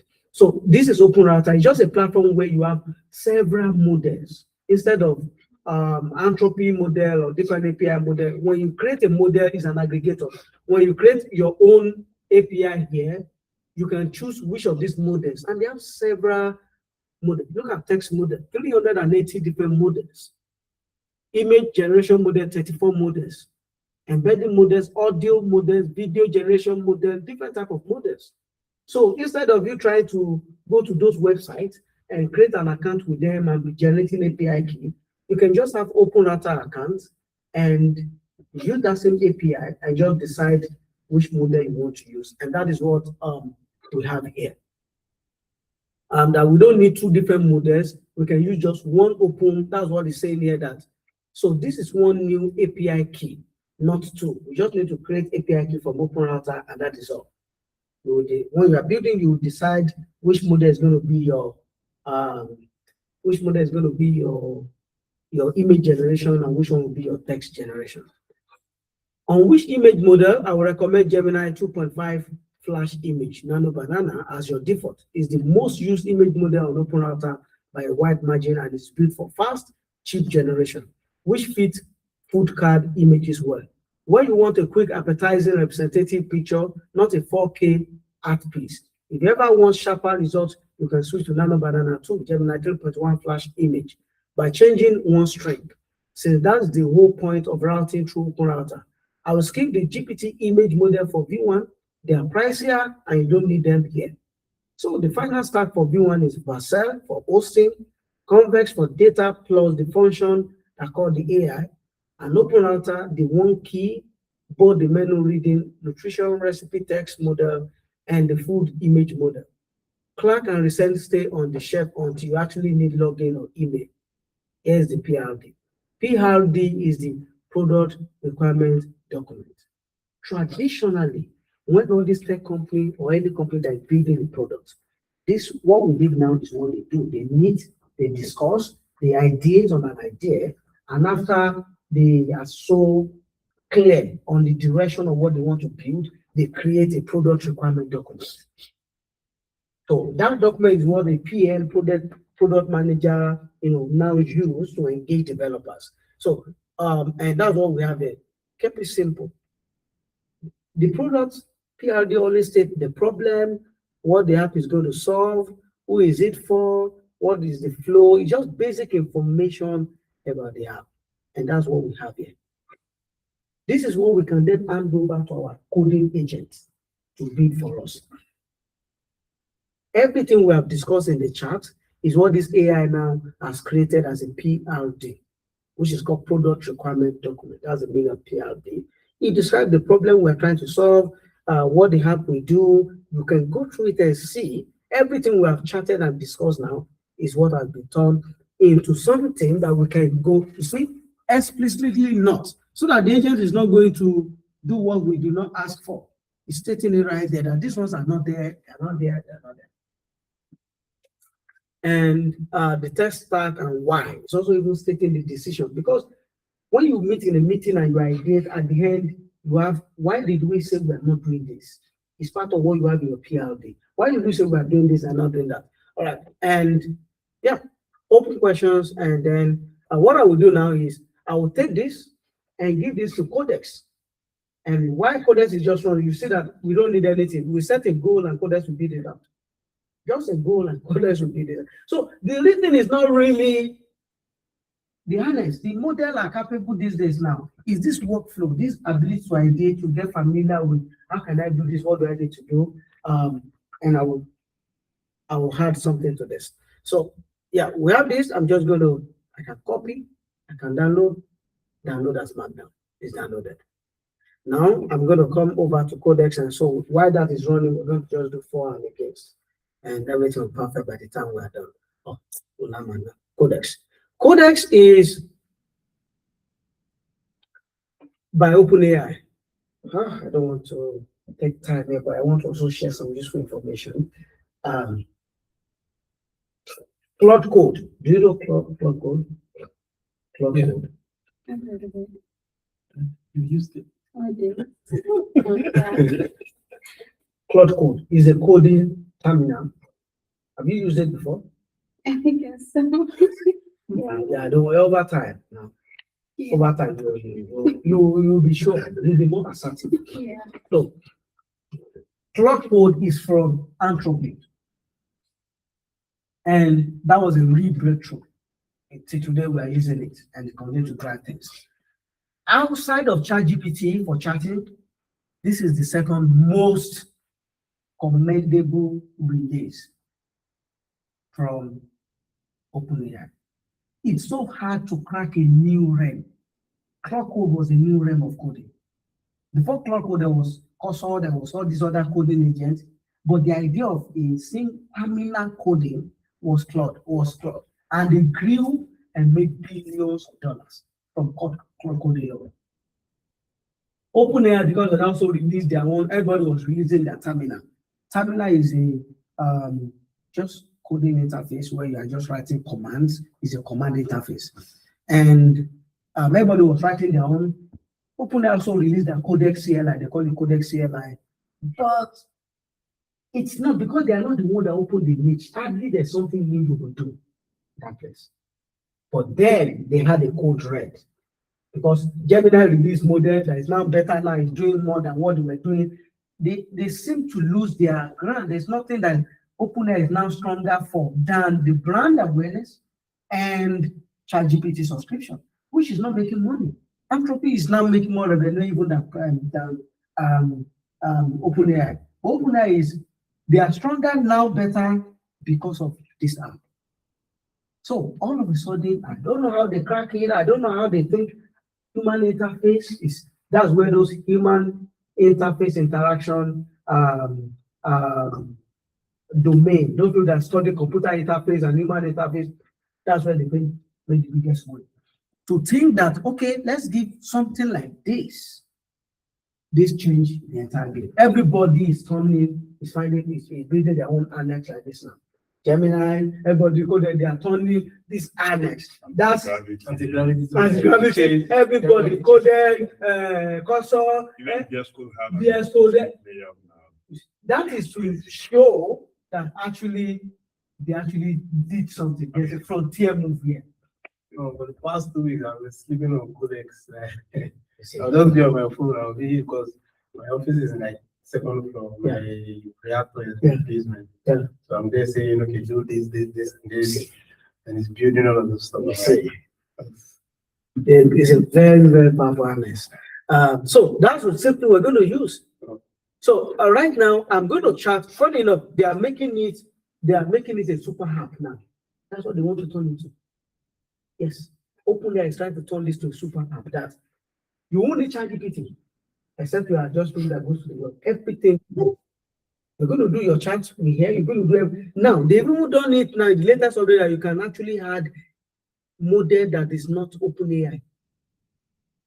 Oh, that's great. The custom, yes, the latest version. If I there's a prompt I can give that I can make it customized and use other model, but I don't. There's no time for that. So let's move to a new folder.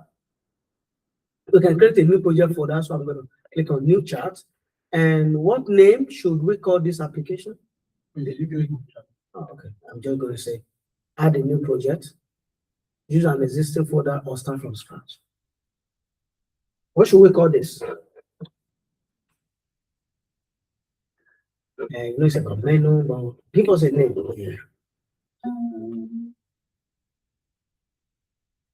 I don't know. Okay. So, I don't know menu. That's A menu flow, food flow, I don't know. Menu view. Menu view. Yeah. Good. Deep menu. Menu viewer. No, okay, it's view. I'm trying to coin something out of that. Menu. Yeah, menu recipe. Look, you can use any word because me, I used to play with something like this. And some of my not most, you see something like AR. I used to I just do menu.ai. that one you will complete with subdomain issue, domain issue. And when you use a name that's common, is people are very trademark in the rest that we are not trying to fight that or go into that. So,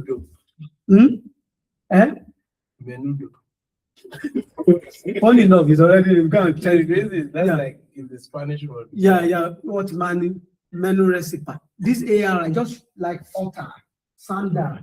I used to play with some of my distance with AI. I thought it was for your love for Arkansas.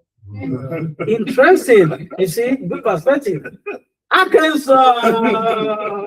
Yeah, menu recipe. Just recipe. It doesn't have to be that they know menu, they know recipe. They can pick anything from there. I'm going to save. So create a folder for us. And in this folder, I'm just going to upload. Right now on my system, add files and folder. I just downloaded this. This is built with